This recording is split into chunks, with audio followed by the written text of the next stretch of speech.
Mevsim geçişleri özellikle ilkbahar ve sonbahar aylarında yağışların artması, nem oranında olan değişiklikler, sıcaklıkların değişimi ve kapalı alanlarda özellikle vatandaşların çok zaman geçirmesi özellikle viral enfeksiyonlarda artışa neden olur.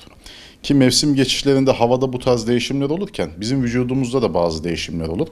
Bağışıklık sistemimizde de buna adaptasyon süreci gerçekleşir. Güneşten yeterince faydalanamamamız ve D vitamininin vücudumuzdaki düşüşleri gibi şeyler bunlar bağışıklık sistemimizi zayıflatır.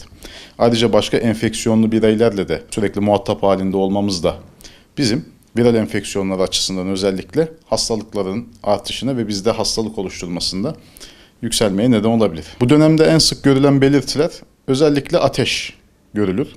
Onun dışında burun akıntısı, burunda tıkanıklık, halsizlik, yorgunluk olabilir. Kas eklem ağrıları, baş ağrısı, bilinçte bulanıklığa kadar gidebilen uzun bir semptom görebiliriz. Biz vatandaşlarda beslenememe, iştahta kesilme, mide bulantısı, kusmalar bu enfeksiyonlara bağlı olarak bu dönemlerde görülebilir. Boğaz ağrısı ve öksürük de bu dönemdeki bu viral enfeksiyonların insanların vücudunda yaşattığı bazı semptomlardan birkaç tanesidir. Grip ve soğuk algınlığı farklı hastalıklardır aslında. İkisi de viral enfeksiyonlardan kaynaklanır ama grip influenza virüsü dediğimiz virüse bağlı gerçekleşir. Gripin semptomları daha ağır ilerler. Soğuk algınlığı dediğimiz şey daha hafif seyreder. Genellikle burun akıntısı, hapşurma vesaireyle seyredebilir. Ateş olabilir ama ya düşük seyreder ya da hiç görülmeyebilir. Ama grip biraz daha ağır seyreder.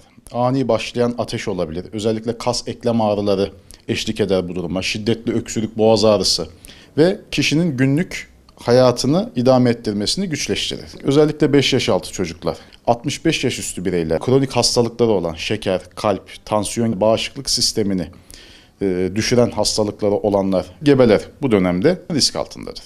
Bizi en iyi koruyan şey el yıkama. Ellerimizi temiz tutacağız.